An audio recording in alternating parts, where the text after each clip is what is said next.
ఆ పని చేస్తే నేను మందిరంలో నుంచొని మైకు పట్టుకొని సాక్ష్యం చెప్పుకుంటాను ప్రభువా. ఇదే నీ ప్రార్థన? ఇదే నీ ప్రార్థన? చేస్తే సాక్ష్యం చెబుతావా? చేయకపోతే చెప్పవా? ప్రభు నేను సాక్ష్యం చెప్పుకుంటాను ప్రభు. నువ్వు సాక్ష్యం చెప్తే ఆయనకైనా ఒరిగిందా? దేవుడికి ఏంటి లాభం? ప్రభు నాకు ఇది చెప్తే నేను సాక్ష్యం చెప్పుకుంటా ప్రభు.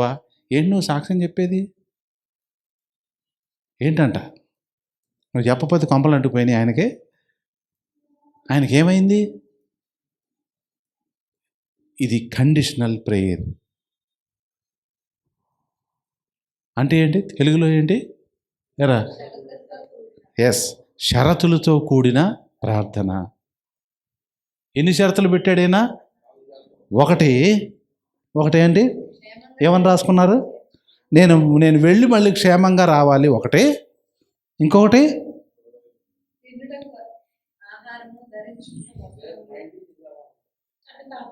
నన్ను కాపాడి అనేది 2. మూడోది తినటానికి ఆహారము, ధరించుకోవడానికి. ఈనాడు మనకు క్రొత్త నిబంధనలో ఏం చెప్పాడు? మీరు ఏమి తిందుమో, ఏమి త్రాగుదుమో, ఏమి ధరించుకుందుమో అది మీకు పెద్ద ఆటలు మీరు పట్టించుకోబాకండి.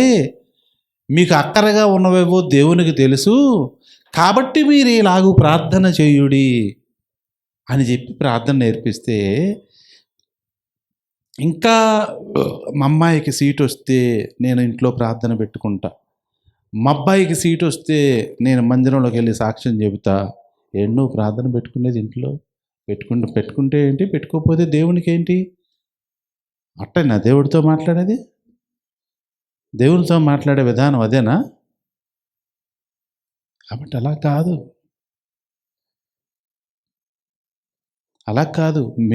మేలు చేస్తే నేను నువ్వు చేసేది. నీకు దేవుడు ప్రాణం పెట్టిన మేలు కంటే ఇంకేమైనా మేలు ఉందా? ఇంకేమైనా మేలు ఉందా? పరలోకం నుంచి దిగొచ్చి నీకు కలవరసిల్లో రక్తం కార్చి ప్రాణం పెట్టి నువ్వు బలి ఇయ్యాల్సినవన్నీ ఆయన బలిచ్చేసి నీకు పరలోకం సిద్ధపరచ, నేను స్థలము సిద్ధపరచ వెళుతున్నాను అని చెప్పిన ఆయనకి ఇంకా నువ్వు కండిషన్లు ఏంటి? దీన్ని కండిషనల్ ప్రేయర్ అంటారు. అంటే శరీర సంబంధమైన ప్రార్థన,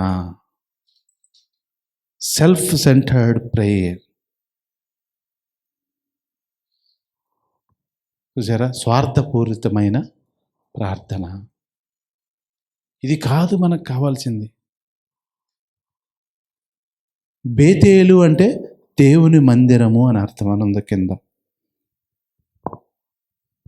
పోనీ పద్దనరాం వెళ్ళాడు. ఎక్కడికి వెళ్ళాడు? యాకోబు పద్దనరాం వెళ్ళాడు. పద్దనరాం వెళ్ళి 21 సంవత్సరాలు, 3 ఏళ్ళు 21 సంవత్సరాలు టైం వేస్ట్ చేసావు ఇంటికాడ అమ్మ నాన్న వదిలేసి. ఏం పని అది? ఎంత టైం వేస్ట్ చేసావు? యాకోబు నష్టపోయిందంతా అక్కడే. అందుకనేగా బాబు నీవు ఎన్ని సంవత్సరాలంటే, నేను యాత్ర చేసిన దినములు ఇన్ని, నేను బ్రతికిన దినములు అయినా అవి నా తండ్రి పితరులు అంత కాలేదన్నాడు. ఆ మెసేజ్ చెప్పుకున్నాం ఒకసారి చెప్పుకున్నాం మనం. 21 సంవత్సరాలు 20 సంవత్సరాలు వేస్ట్ చేశాడు. బోల్డంతా నష్టపోయాడు. కానీ అక్కడ ఏమనుకున్నాడు తెలుసా? ఆ 20 సంవత్సరాలు నేను నష్టపోయానని ఎప్పుడు తెలిసింది? 130 సంవత్సరాలు 120 సంవత్సరాలు అప్పుడు తెలిసింది నేను బోల్డంత టైం వేస్ట్ చేశానని. కానీ అప్పుడు ఏమనుకున్నాడు తెలుసా? అబ్బా నేను జ్ఞానవంతుడిని అనుకున్నాడు. నేను పచ్చని సువ్వలేస్తే, అయ్యేంటో సువ్వలేస్తే ఏమైనాయి? గొర్రెపిల్లలన్నీ ఆహా నేను ఏం చేస్తున్నాలే అనుకున్నాడు. 20 సువ్వలేస్తే అబ్బా నేను చాలా తెలివి ప్రదర్శిస్తున్నాను, నేను చాలా జ్ఞానం, దేవుడు నన్ను కాపాడుతున్నాడు అన్నాడు కూడా. దేవుడు నా పక్షాన ఉండబట్టి, ఆ రోజు మామతో ఏమన్నాడు తెలుసా? దేవుడు నా పక్షాన ఉండబట్టి నేను ఇదిగో నువ్వు ఇన్ని మోసాలు చేసినా కానీ నేను గెలుస్తున్నాను అన్నాడు. ఉంటే ఉన్నాడు కానీ పక్షాన ఉంటే ఉండొచ్చు కానీ టైం వేస్ట్ చేశాడు చాలా. కాబట్టి ఇది ఒక రకమైన ప్రార్థన. రెండవ రకం యాకోబు చేసిన ప్రార్థనలో రెండవ రకం 32వ అధ్యాయము 1వ వచనం ఎవరని చదవండి. దేవదూతలు అతనిని ఎదుర్కొన్నది. యాకోబు వారిని చూచి ఇది దేవుని సేవ అని చెప్పి సేన అని చెప్పి ఆ చోటికి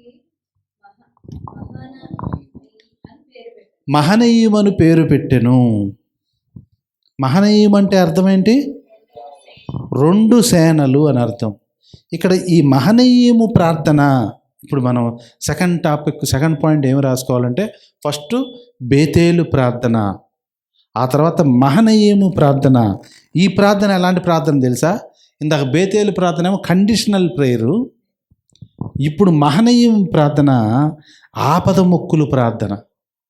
ఆపద వచ్చింది ఇక్కడ. యాకోబుకి ఆపద వచ్చింది. ఏం ఆపద? అన్న 400 మందితో, 6వ వచనం చదవండి, 32:6. నీ సహోదరుని ఏశావు నొద్దకు వెళ్ళితిమి, అతడు 400 మందితో నిన్ను ఎదుర్కొని వచ్చుచున్నాడని చెప్పగా ఏం భయపడ్డాడు? మిక్కిలి భయపడి. అంటే ఏమైంది? ఇప్పుడు 400 మందితో నా అన్న వస్తున్నాడు అంటే ఎవరి మీద కోపంతో? యాకోబు నా జ్యేష్ఠత్వాన్ని మోసం చేసి తీసుకున్నాడు, నా దీవెనలు రావాల్సినవి అన్నీ తీసుకున్నాడు, కనుక నన్ను ఎప్పటికైనా చంపుతాడు అనే గట్టి పట్టుతో ఉన్నాడు. 20 ఏళ్ళు అయిపోయినా కానీ యాకోబు మర్చిపోలా. అలాగే ఏసేపు అన్నలు కూడా మర్చిపోలా. ఏసేపుకు 30 సంవత్సరాలప్పుడు అన్నలు ఎక్కడికి వెళ్ళారు? తమ్ముడి దగ్గరికి, ఆ దేశం దగ్గరికి వెళ్తే అప్పుడు కూడా వాళ్ళు గుర్తు చేసుకున్నారు, అరే మనం ఆనాడు తమ్ముడిని గోతిలో వెయ్యబట్టే మనకి ఈ శ్రమలు వచ్చినాయని వాళ్ళు గుర్తుపెట్టుకున్నారు. అలాగే ఈయన కూడా 400 మందితో వస్తున్నాడు అంటే నన్ను చంపటానికే వస్తున్నాడు అని మిక్కిలి భయపడి తొందరపడి ఏసేవు ఒక గుంపు మీదకి వచ్చి దాన్ని హతము చేసిన మిగిలి గుంపు తప్పించుకొని పోవుననుకొని తనతోనున్న జనులను, మందలను, పశువులను, ఒంటెలను 2 గుంపులు ఎందుకు విభజించాడంట? వస్తే మొత్తాన్ని చంపుతాడు. అదే మనం ఉన్న ఆస్తిని 2 భాగాలు చేస్తే ఒక భాగాన్ని చంపుతున్నప్పుడు ఆచూకి ఎవడో ఒకడో పరిగెత్తుకొని వచ్చి ఇక్కడ చెబితే వీడు ఇటు నుంచి ఇటు పారిపోవచ్చని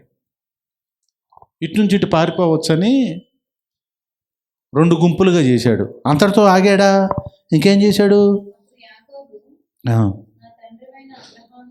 అబ్రహాము దేవా, ఇస్సాకు దేవా,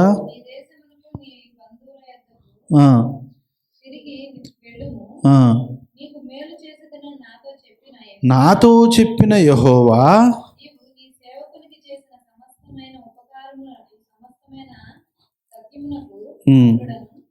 అపాత్రుడను ఎట్లనగా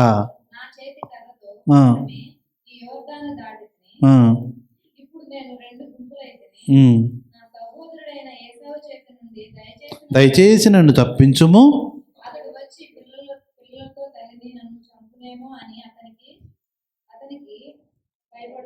భయపడుచున్నాను.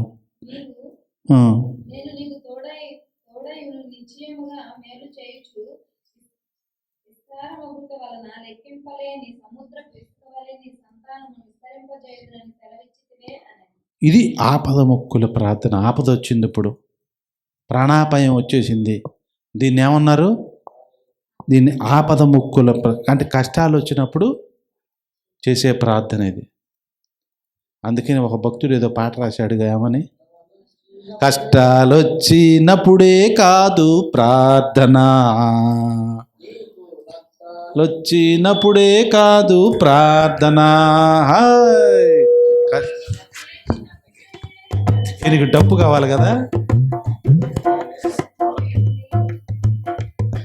రాదేవురికి ఆ పాట. సరే, కష్టాలు వచ్చినప్పుడే కాదు ప్రార్థన, ఈ ప్రార్థన ఏంటి? ఈ ప్రార్థనకి హెడ్డింగ్ ఏం పెట్టుకున్నాం మనం? మహనయీము ప్రార్థన. యాకోబు చేసిన మొట్టమొదటి ప్రార్థన బేతేలు ప్రార్థన, కండిషనల్ ప్రేయర్. ఇదేమో మహనయీము ప్రార్థన, ఆపద మొక్కుల ప్రార్థన. ఇదే చేస్తున్నారు ఇప్పుడు విశ్వాసులు అందరూ. ఆపద వచ్చినప్పుడే చేస్తున్నారు చాలామంది. అందుకే క్రైస్తవులలో 90% లేదా 95% పైన వాళ్ళంతా ఇందాక చేసిన బేతేలు ప్రార్థన, ఇప్పుడు మహనీయం ప్రార్థన చేస్తున్నారు. ఇప్పుడు ఇంకొక ప్రార్థన ఉంది. ఈ ప్రార్థన ఈ కేటగిరీ చెప్పుకొని ముగించుకుందాం. ఇదే ఆదికాండము 32వ అధ్యాయం 22వ వచనం నుండి. ఆ రాత్రి అతడు లేచి తన 2 భార్యలను, తన 2 దాసీలను, తన 11 మంది పిల్లలను తీసుకొని ఎబ్బోకు రేవు దాటిపోయాను. యాకోబు వారిని తీసుకొని ఆ ఏరు దాటించి తనకు కలిగినదంతయు పంపివేశాను. యాకోబు ఒక్కడు మిగిలిపోయాను. ఒక నరుడు తెల్లవారు వరకు అతనితో పెనుగులాడను. తాను అతని గెలవకుండుట చూచి తొడగూటి మీద అతనిని కొట్టెను. అప్పుడు అతడు ఆయనతో, యాకోబు తొడ గూడు వసలెను. ఆయన తెల్లవారుచున్నది కనుక నన్ను పోనిమ్మనగా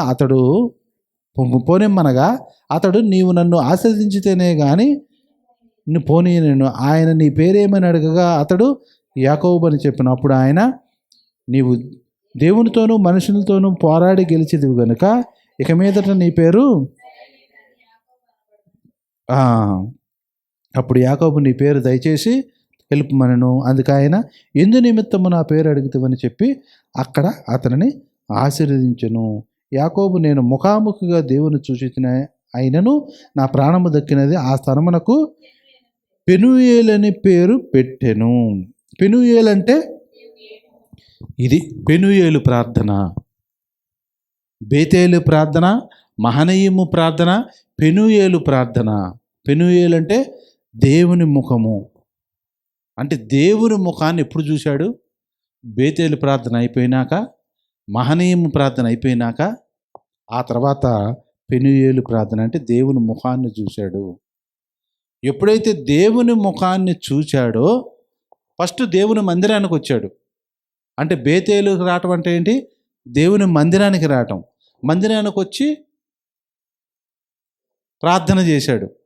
అదేం ప్రార్థన? Conditional prayer.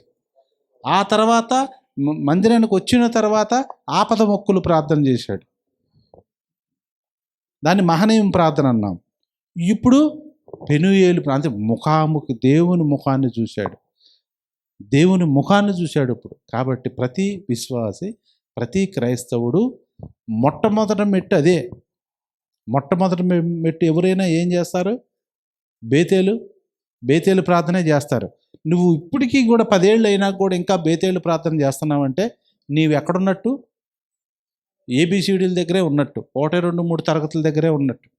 ఆ తర్వాత ఈ మహనీయం ప్రార్థన అంటే అది హై స్కూల్ స్టడీ దగ్గరే ఉన్నట్టు నువ్వు ఇంకా మహనీయం ప్రార్థన చేస్తుంటే.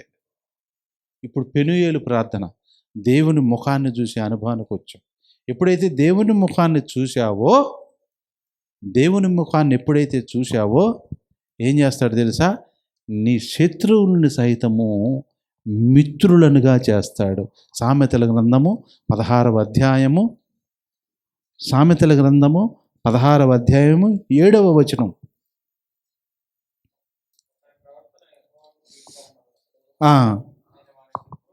ఆయన వారి శత్రువులను సహా అన్నయ్య ముఖాన్ని చూడకముందే యాకోబు ఎవరి ముఖాన్ని చూశాడంటే దేవుని ముఖాన్ని చూశాడు. ఏశావు అయిన అన్నయ్య ముఖాన్ని చూడక ముందే దేవుని ముఖాన్ని చూశాడు యాకోబు.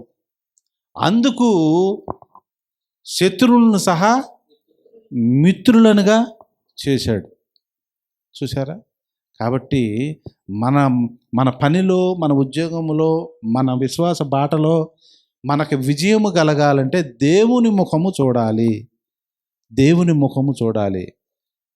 అది పెనుయేలు ప్రార్థన. ఈ పెనుయేలు ప్రార్థనలోకి మనం రావాలి. చూసారా మెట్లు ఎట్టున్నాయో? బేతేలు ప్రార్థన, అది కామన్గా చేస్తాం. పిల్లోడిని, ఒక చిన్న పిల్లోడిని, బుడ్డోడిని, అరే నాన్న ప్రార్థన చేయరా అంటే, మమ్మీని కాపాడు, డాడీని కాపాడు, మామయ్యని కాపాడు, తాతని కాపాడు, అత్తయ్యని కాపాడు అంటే వాళ్ళమ్మ అందిస్తూ ఉంటుంది. అరే ఇంకో పేరు చెప్పరా, పెదనాన్న పేరు చెప్పరా, చిన్నాన్న పేరు చిన్నాన్న కాపాడు అని చెప్తూ ఉంటుంది.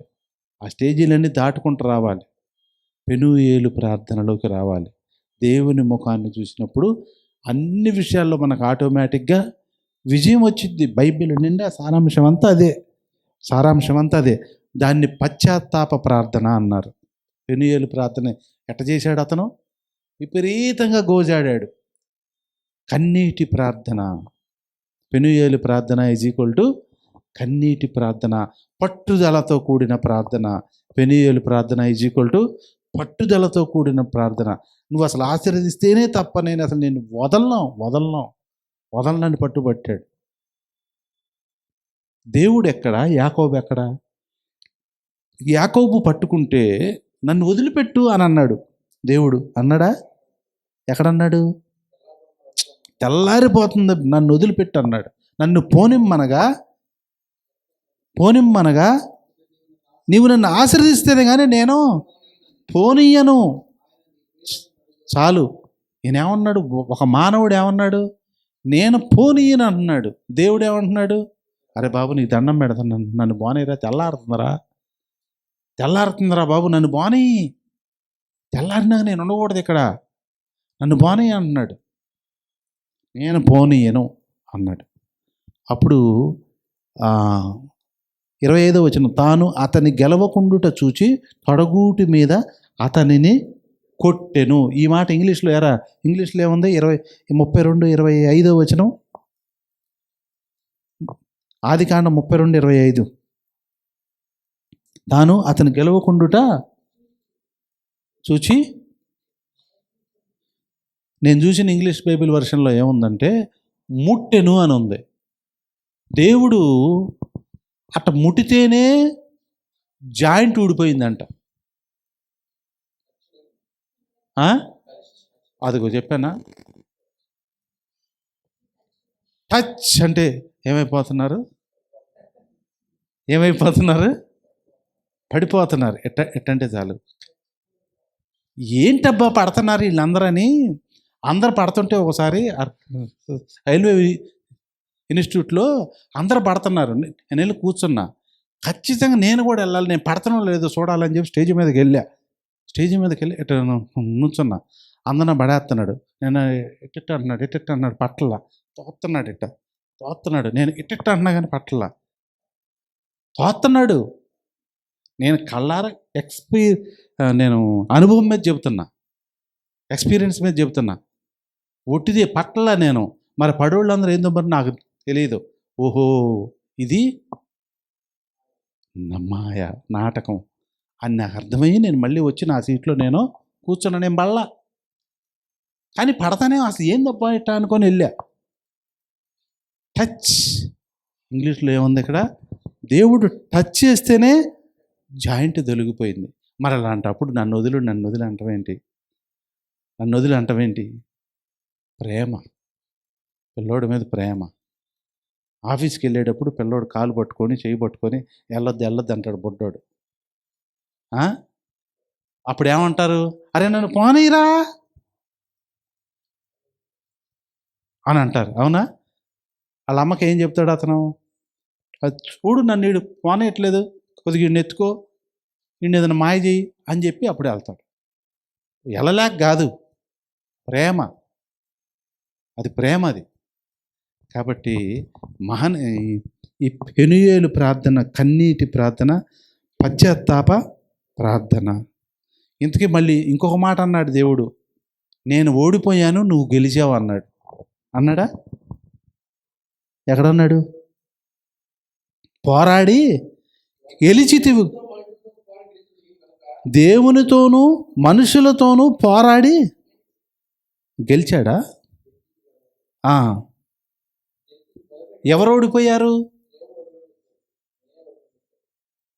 దేవుడు నేను ఓడిపోయాను, నువ్వు గెలిచావు అన్నాడు.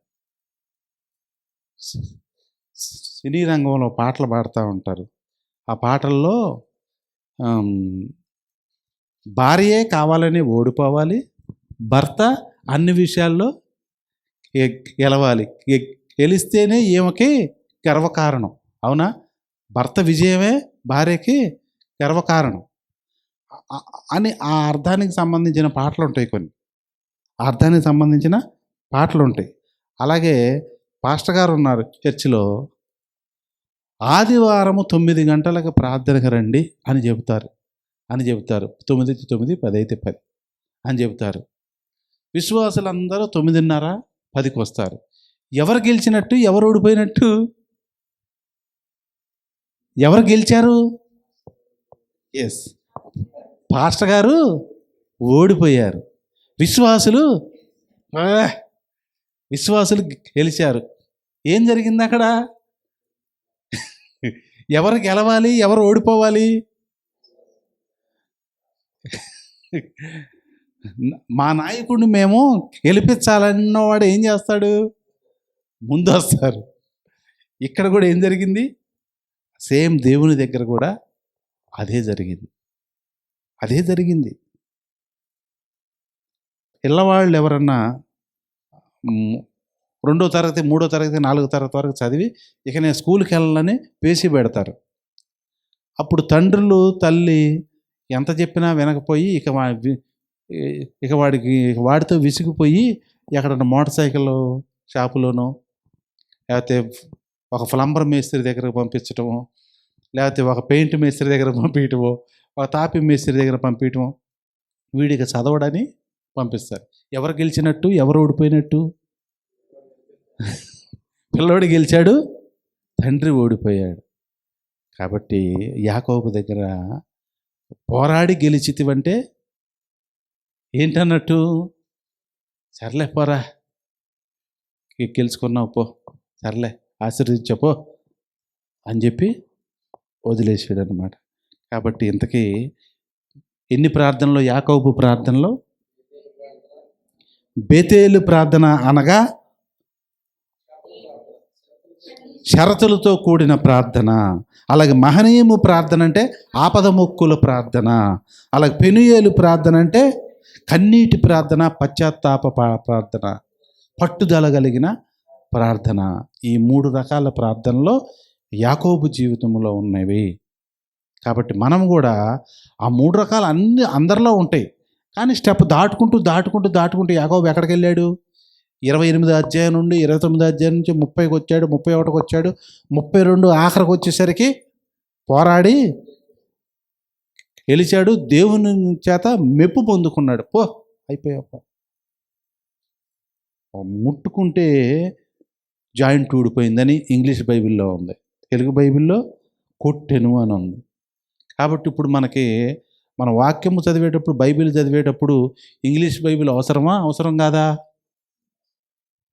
ఇంగ్లీష్ బైబిల్ని కూడా పరిశీలించటం అవసరం. ఇంకా వీలైతే హెబ్రీ భాష వచ్చి అది కూడా ముందు పెట్టుకొని ధ్యానిస్తే ఇంకా బెటర్, ఇంకా కొద్దిగా బాగా అర్థమవుద్ది.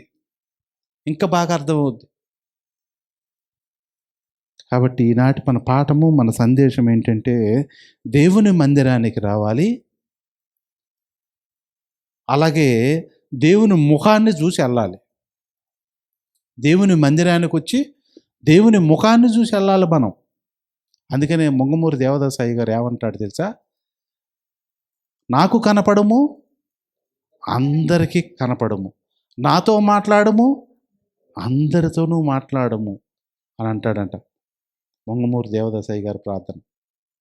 ప్రభువా, నాకు కనపడు, అందరికీ కనపడు, నాతో మాట్లాడు, అందరితోనూ మాట్లాడు. కాబట్టి మన ప్రార్థన ఎలా ఉండాలంటే, ఇంకొక మాట మనకు అందరికీ తెలిసిన విషయమే, రికార్డ్ అవ్వాలి కాబట్టి చెప్తున్నా. ప్రార్థనకి మోకాళ్ళు వేసినప్పుడు మొట్టమొదటగా మన పాపములు, మన పొరపాట్లు, మన దోషాలు, మన హద్దుబాట్లను ఒప్పుకోవాలి. మన ప్రార్థన గంట సేపు చేద్దామని కూర్చున్నప్పుడు ఒక 20 నిమిషాల పాటు పాపాలు ఒప్పుకోవాలి.